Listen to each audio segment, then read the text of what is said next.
É isso, meus irmãos. Voltando então ao Pacto da Graça, hoje eu trouxe para nós o nosso catecismo para a gente poder entender um pouquinho do que nós vimos, tá? Eu vou pedir aí para a Gabi ler para nós a pergunta 20, Gabi. Consegue ler? Se não conseguiu, o Leandro lê para nós, tá? Se o Ben não deixar aí. Ah, eu leio. Deixou Deus todo o gênero humano perecer no estado do pecado e miséria? Resposta.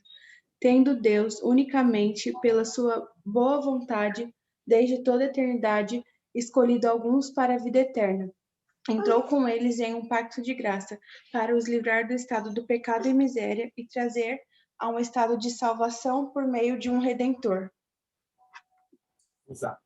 Então, Deus deixou todo mundo, todo o gênero humano perecer no estado de pecado, sério, né? Quando nós falamos isso, nós lembramos do quê? Do estado do homem, no Éden. O homem pecou contra Deus, como nós vimos.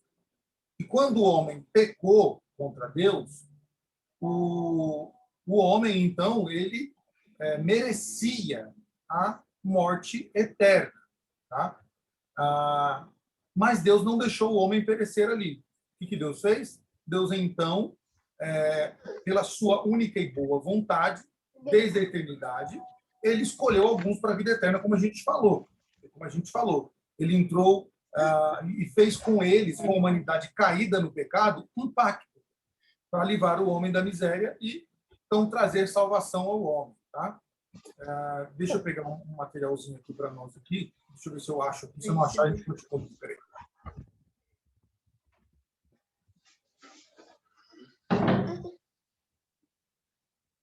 Olha lá, papai.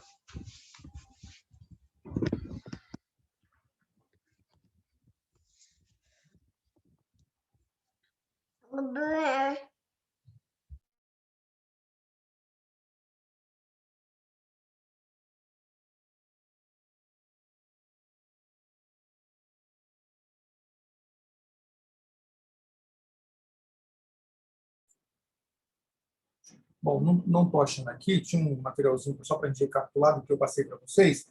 Mas é isso, é entender, tá? Deus não deixou o gênero humano perecer no estado de miséria. Deus, então, criou um pacto com o homem para salvar alguns do estado de miséria que eles viviam e trazer a salvação a ele. Por isso que Deus, então, escolheu alguns, tá? Alguns, e não todos, porque o que todos mereciam, tá? O que todos mereciam era a morte eterna, porque pecaram contra Deus, violaram o pacto de Deus, que era o pacto das obras. E então, violando o pacto, o que todos merecem? A morte. Merece a morte. E eles estavam ali na morte eterna. Tá? Por isso, Deus, então, escolhe alguns daqueles aqui que estão mortos para a vida eterna. Então, Deus cria com esses um pacto chamado de Pacto da Graça agora. Tá? Interessante que no texto me fala, né, que os líderes da reforma reconheceram a sua importância. Um certo Ursino, né, que incluiu-a no seu catecismo assim, dizendo essas palavras. Qual é a única consolação tanto na vida quanto na morte? A resposta é que em seu infinito amor e imutável bondade de Deus, Deus me incluiu no seu pacto da graça. Só um minuto de novo, irmãos, por gentileza.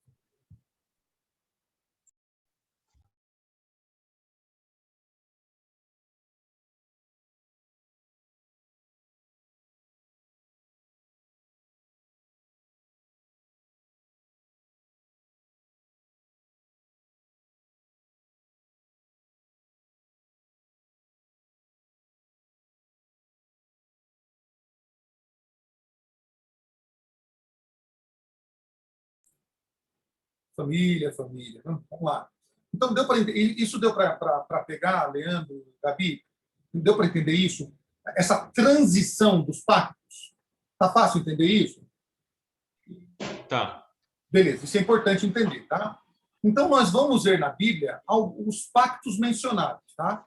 Primeiro, o pacto entre os homens, né? Um pacto ou uma aliança, como a gente viu, é estabelecido entre duas partes e na Bíblia está cheio de pacto de homens.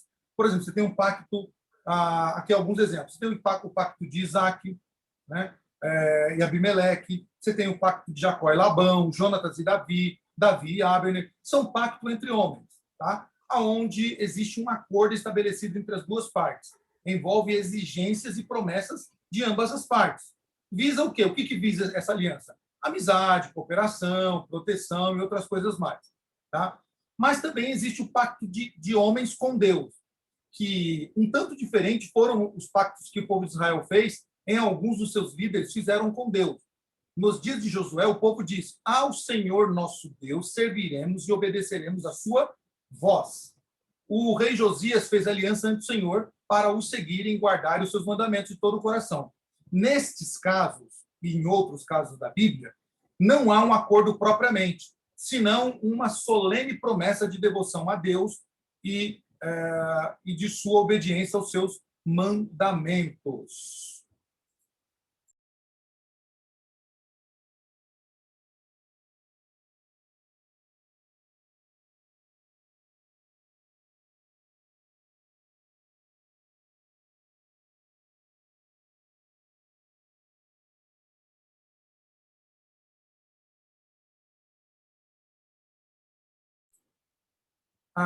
Então, vocês entenderam, né? Na Bíblia, ela está recheada de pactos entre homens, tá? E também existe o pacto de homens para com Deus. É como se eu e o Leandro, né, ou a Gabi, ou o Ben, quando crescer, fizesse pacto com Deus. Senhor, a partir de hoje, eu não vou fazer tal coisa. Senhor, a partir de hoje, eu e minha casa vamos servir ao Senhor. A partir de hoje, nós não tocaremos em nada em que aborreça ao Senhor, nada que deixe o Senhor, entristeça o teu Espírito Santo. Então, é pacto nosso para com Deus. Mas existe o pacto de Deus para com os homens, tá? E este pacto, então, ele é diferente de todos os outros dois pactos. Por quê? Como nos pactos dos homens com Deus, nestes de Deus com os homens também não há acordo, tá? Bom, se não há acordo no pacto de homens para com Deus, porque somos nós quem proferimos a Deus o que nós iremos fazer e o que nós iremos então, nós fizemos as promessas e colocamos então as nossas cláusulas. Neste agora também não há um acordo, tá? Deus não faz acordo com o homem. O que ele faz? Ele somente condescende em favor do homem, em fazer-lhes promessas, né? Essas promessas são soberanas. O pacto da vida, o pacto das obras, foi uma promessa devida, no caso do pacto das obras, e o pacto da graça é uma promessa maravilhosa de graça e salvação e amizade.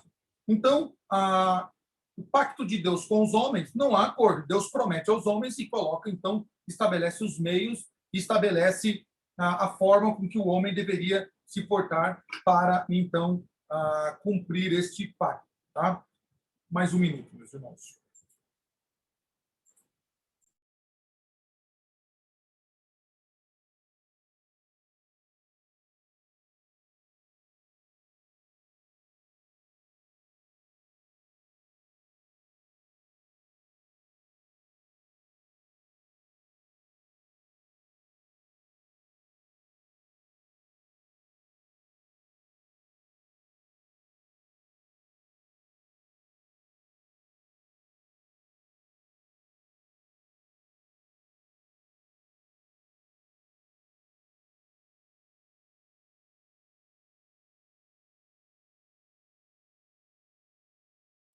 Pronto, agora encerrei aqui o que tinha para fazer. Tá? Deu para entender isso, Gabi e Leandro? Tá? Essas diferenças? Tá? Pacto entre homens, por exemplo, Gabi e Leandro têm um pacto. Né? Este pacto está evidenciado de algumas formas. Né? Existe um sinal deste pacto. Qual é este sinal? O sinal do pacto entre vocês? Está no dedinho, né? Está no dedinho aí, marcando. Toda vez que o Leandro olha para o dedinho dele, fala: eu tenho um pacto com a Gabi. Toda vez que a Gabi olha para o dedinho, tem um pacto com o Leandro. E vocês percebem que é por isso que a mulher fica possessa. Essa é a palavra certa, possessa. Quando o homem não está usando a aliança, ela pergunta: o que aconteceu com a aliança? Onde está a aliança? O que foi? Por que não está usando? É como se ela estivesse dizendo assim: você não está a fim de cumprir a aliança? Você não está a fim de mostrar para todo mundo que você tem um pacto comigo? Você tem vergonha de mostrar que tem um pacto com alguém? Que você está aliançado com alguém? Então, é um pacto visível aí, a aliança, né? E o que as promessas que foram feitas nesse pacto entre ambos diz o quê? Prometo ser fiel, né? Prometo cuidar de você, prometo dar a minha vida em prol da sua, prometo te honrar, zelar de você até que a morte o separe. Então, existe um pacto firmado entre vocês dois, existem promessas, né, e cláusulas para isso. No pacto entre os homens, de homens com Deus, já não tem um acordo, né? Não tem um acordo. Por quê? É o homem que promete para Deus, é o homem que formula, né, as promessas a Deus, é o homem em que coloca os meios que ele vai cumprir este acordo. No pacto de Deus com os homens também não há acordo, porque é Deus quem estabelece o pacto, as promessas e os meios que o homem tem que cumprir dentro deste acordo, né? Então, sempre o maior estabelece, né, as regras. Não, no caso do homem, para com Deus, é que o homem seja maior. Por isso que as suas promessas são falhas, né? O homem não consegue cumprir as suas promessas. O pacto da graça nos dois testamentos. Por que, meus irmãos, isso aqui? Porque os pentecostais, na verdade, os pentecostais e os dispensacionalistas, eles acreditam que o pacto da graça se dá em Jesus, ou pós-Jesus, na verdade, né? Eles entendem que existe 7 dispensações. Nós estamos vivendo agora a 6ª dispensação, que é a dispensação da graça. Porém, o pacto da graça ele está evidente nos dois testamentos. Tá? Na época da lei existia o pacto da graça, e isso é muito interessante, porque o dispensacionalismo ele erra em algumas coisas, ou em várias coisas, né? Exemplo, eles dizem que eles fazem a separação, como nós falamos lá, né? Separar o povo de Israel, que é o povo da promessa, que é o centro escatológico, que é que Deus vai agir com Israel diferente da igreja, né? Dentro aí desse pacto da graça. Porém, que interessante, né? Quem veio primeiro? A graça ou Israel? Não foi Israel que veio primeiro. Foi o pacto da graça. Porque antes de existir povo de Israel, Deus firmou o pacto da graça com o homem. Muito antes de existir Israel. Então, nós vemos que, a rigor, apenas esses dois pactos de Deus, né? O que Deus fez com Noé, Gênesis 9, Abraão, Gênesis 17, Moisés, Deuteronômio 29, Davi, 2 Samuel 23, e depois no 88, no Salmos, no 89, o pacto feito com os pais difere do nosso pacto somente no que diz respeito ao quê? A sua administração. E sobre isso, João Calvino diz nas suas institutas, né, que é diferente somente nisso, na administração. São iguais. A única diferença que tem do pacto com os pais, os nossos pais, né? Abraão, Noé, Abraão, Moisés e Davi, a diferença só está na administração. Em seguida, ao nascimento de João Batista, precursor de Cristo, Zacarias cantou: Bendito seja o Senhor Deus de Israel, porque visitou e redimiu o seu povo. Como prometera, olha que interessante aí na oração de João Batista.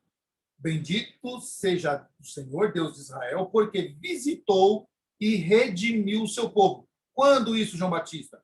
Como prometera desde a antiguidade, para usar de misericórdia e lembrar, olha só que interessante, aí que os dispensacionalistas ignoram, né?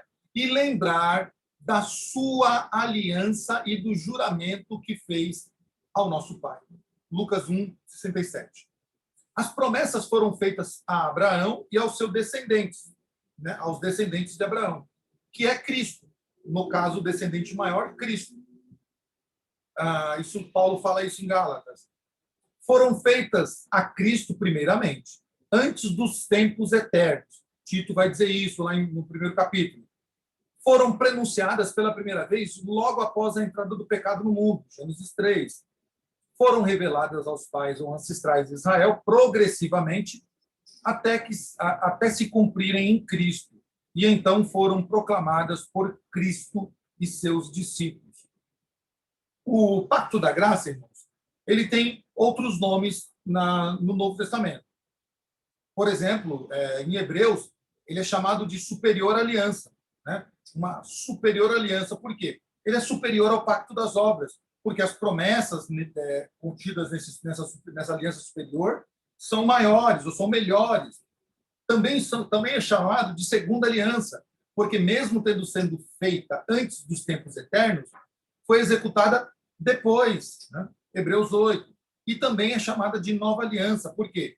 Ela tem uma nova administração, ou uma administração diferente. Paulo diz isso, o escritor aos Hebreus também, e o evangelista Lucas. Tá? Então, isso é bem importante para a gente entender. Os elementos do Pacto da Graça. As duas partes pactuantes. De um lado está Deus, o Pai, e do outro, Cristo, os eleitos por ele representados. Argumenta-se o Pacto das Obras foi feito com Adão e toda a humanidade, em potencial, né? Potencialmente presente em Adão. O Pacto da Graça foi feito com Cristo e os eleitos nele. Tá? 1 Coríntios diz isso. Paulo contrasta o primeiro homem, Adão, com o segundo homem, o último homem, que é Cristo. Este não poderia ser chamado segundo homem ou segundo Adão, senão nesse sentido federal, que é representativo. Ou seja, se Adão nos representou e quando ele pecou, toda a humanidade foi infectada com o pecado, Cristo também nos representa, de modo federativo, porque através de Cristo todos os eleitos são alcançados. E todos podem, de certa forma, serem alcançados. Serão? Não, mas todos podem ser. Tá? Os eleitos, sim, serão alcançados. Todos os eleitos de Cristo serão alcançados por causa da sua morte, que alcançou todos. Tá? Que alcançou todos eles, de um modo federal. Isso está nas cartas de Paulo, em Coríntios, em Romanos. Além disso, está escrito que a graça nos foi dada em Cristo, tá? Antes dos tempos eternos. Então, aqui estão as partes. Cristo e Deus. Deus Pai e Cristo. Tá? E os eleitos. A promessa está clara na passagem de Gênesis 17, e também Jeremias 31 e Ezequiel 37, tá? Que basicamente a promessa é: eu serei o seu Deus e eles serão o meu povo. Tá? A promessa que Deus faz ao homem no pacto é: eu serei seu Deus e eles serão o meu povo. Isso inclui, nessa promessa, está incluso o quê? Bênção material, sim. Por isso que nós não precisamos fazer como a teologia da prosperidade ensina: barganhar contra Deus, colocar Deus na parede, exigir de Deus, tomar posse de não sei o quê. Por quê? Porque a gente sabe que nesta aliança com Deus Pai, está dentro dessa promessa que está nessa aliança, se nós somos o povo de Deus, certamente as bênçãos materiais serão sobre nós. Não precisamos nos preocupar com isso. Por isso que Jesus disse que nós não precisamos nos preocupar com o que iremos comer ou com o que iremos beber. A justificação, tá? Também está dentro dessa promessa de sermos povo de Deus e de Deus ser o nosso Deus. Dentro dessa promessa está também o quê? A justificação, que é o perdão, também a adoção e a vida eterna. Então, dentro dessa promessa de ser povo de Deus, implica em que nós sejamos justificados de todos os nossos pecados, perdoados de todos os nossos pecados, adotados como filhos de Deus e, por fim, a vida eterna. Também, dentro dessa promessa maior, inclui o dom do Espírito Santo para a aplicação plena de todas as bênçãos de salvação. Então, a promessa também inclui que nós recebemos o dom do Espírito Santo. Somos moradas e recebemos o dom do Espírito Santo para que apliquemos, né, em nós, ou seja, aplicada em nós, a plenitude de todas as bênçãos da salvação. Por isso, o crente, ele tem, então, os dons do Espírito Santo sobre a vida dele. E também, dentro dessa promessa maior, inclui o quê? A glorificação final e eterna, onde o nosso corpo será glorificado. Nós passaremos por uma glorificação, onde o nosso corpo nunca mais será como ele é hoje. Nunca mais seremos atingidos por qualquer mal que seja, né, que pudesse existir. Nós teremos um corpo divino, um corpo celestial, glorificado. Quais as exigências dessa aliança? Bom, no pacto das obras, a vida foi prometida com a condição de perfeita obediência. Lembra lá? Senão, se você comer do fruto que está no jardim, na árvore, no jardim, você vai morrer. Então, existiu o quê? Uma obediência, tá? Da parte do homem. O homem precisava obedecer a Deus, não comer do fruto para que ele tivesse vida. Tá? Para que ele tivesse vida. No pacto da graça, a condição ainda é a perfeita obediência. Mas agora essa perfeita obediência está em Cristo, que é o nosso redentor e mediador deste pacto. Ele é o mediador desse pacto, ele é o redentor da nossa vida. E ele é o quê? O nosso representante. A obra de Cristo foi perfeita. Ele cumpriu todas, irmãos, todas as exigências da lei de Deus. E pagou por nós a pena máxima, o valor total, né, que foi colocado sobre nós, que nos foi imposta por causa dos nossos muitos pecados. Tá?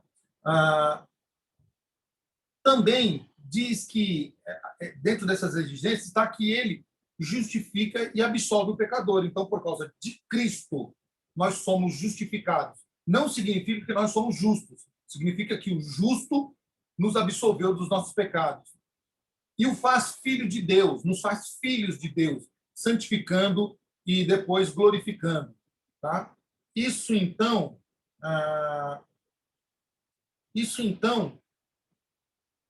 nos remete a entender cada vez mais, né,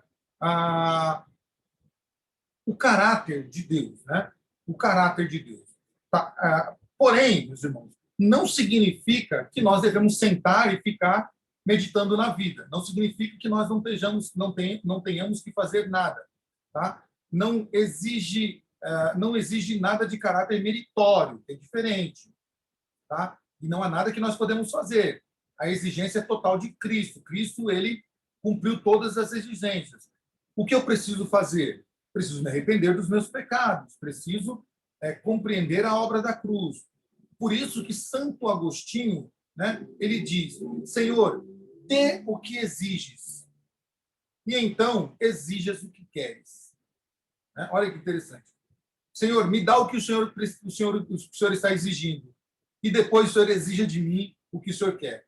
Tá? Então, o que Deus requer neste pacto é a obediência em Cristo. Por isso que o Senhor nos regenera, nos transforma, para depois exigir de nós o quê? Aquilo que ele nos deu. Tá? Aquilo que ele nos deu. Por fim, essa obediência, esta só é possível em Cristo, ou seja, com a ajuda de Cristo, por sua palavra e pelo seu Espírito Santo. Tá?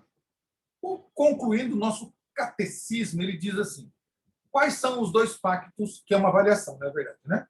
Quais são os dois pactos que Deus firmou com o homem? Vamos lá? Quais são os dois pactos que Deus firmou com o homem? A Gabi fala um, o Leandro fala outro, para não ter briga. Não sei que os dois querem falar os dois ao mesmo tempo. Gabi, com um pacto que Deus fez com o homem? O pacto da graça, né? Pacto da graça. E o outro pacto? Das obras. Pacto das obras. Com quem exatamente Deus firmou o pacto da graça? O pacto da graça não foi com Adão e Eva? Não, Não? foi o das obras foi com Adão e Eva. Agora, o Pacto da Graça. O Pacto da Graça foi com, com Noé. Não. É?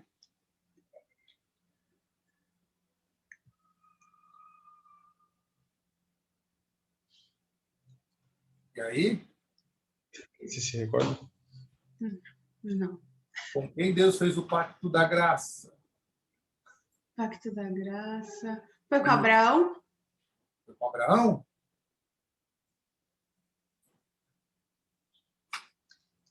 Caramba. Cristo.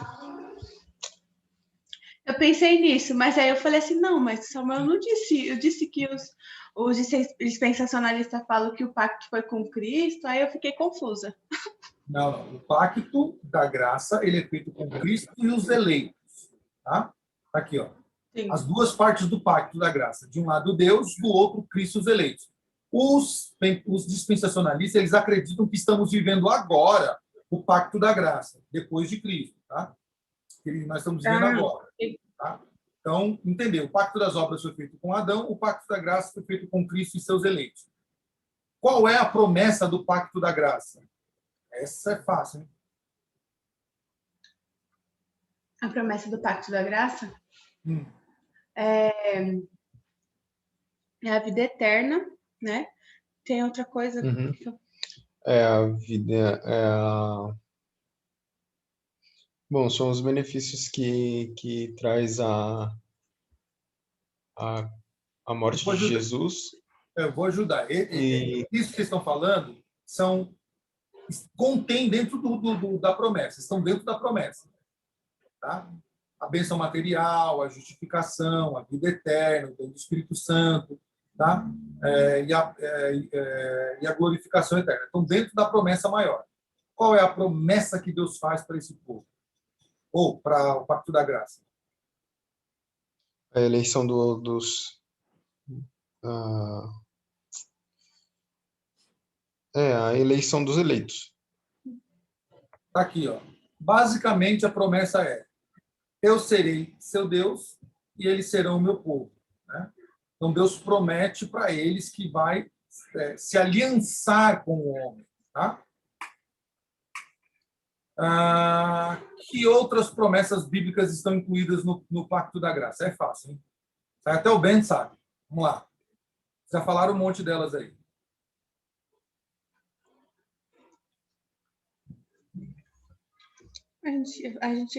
A vida eterna, né? Vida eterna. O que mais? Vocês falaram aí agora há pouco. Os bens materiais. Bênçãos materiais.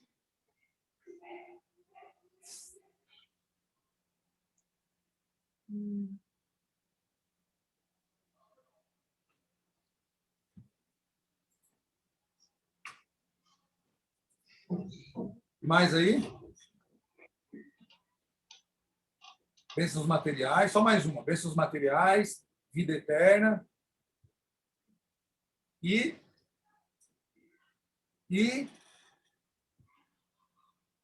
tá fácil, hein? Vocês falaram agora há pouco, vocês falaram quase todas.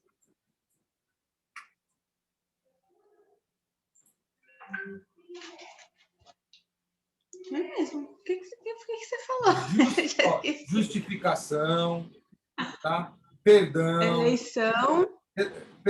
adoção, né? O dom do Espírito Santo, tudo isso faz parte, tá? Quem cumpriu por nós as condições do pacto? Baba, né? Quem cumpriu por nós? Cristo. Baba, isso é Baba. Cristo. Apesar disso, o pacto exige de nós duas coisas. Quais são essas duas coisas que o pacto exige de nós? Obediência, né? Isso, obediência. E fé. Mais ou menos isso, né? Mais ou menos isso. A obediência é uma, né? Mas vamos ficar aqui com a obediência. Tá? A obediência está bom. Já falou obediência. Tá, a fé também. Vai colocar fé porque precisa de fé, né? Fé para aceitar o pacto da obra, né? Tá? Então, meus irmãos, é isso, tá? Vocês decorarem isso aí e a gente assim encerra essa questão do pacto da graça, tá? Vocês saberem, saber o momento de transição, quando foi feita a transição, de que forma foi feita a transição, saber diferenciar o pacto das obras do pacto da graça, tá? Saber as alianças que Deus fez com Adão, com Noé, com Abraão, com Davi, com Moisés, com Davi, com Cristo, tá? E a aliança final, na verdade, a aliança em Cristo é a aliança única que nós cremos. A diferença entre nós e os dispensacionalistas é que eles creem que ainda existe uma aliança milenial, que vai ser no milênio, tá? Nós não cremos nessa aliança no milênio, nós cremos que o pacto da graça ele é um pacto só, tanto no Antigo quanto no Novo Testamento, tá? A única diferença que nós podemos ver é a questão da administração, como ela é administrada, tá bom? Dúvidas, perguntas, sugestões? Samuel, o pacto das obras, ele Espera só era um pouquinho, feito Gabi, durante... só um minutinho que eu vou parar a gravação. Peraí.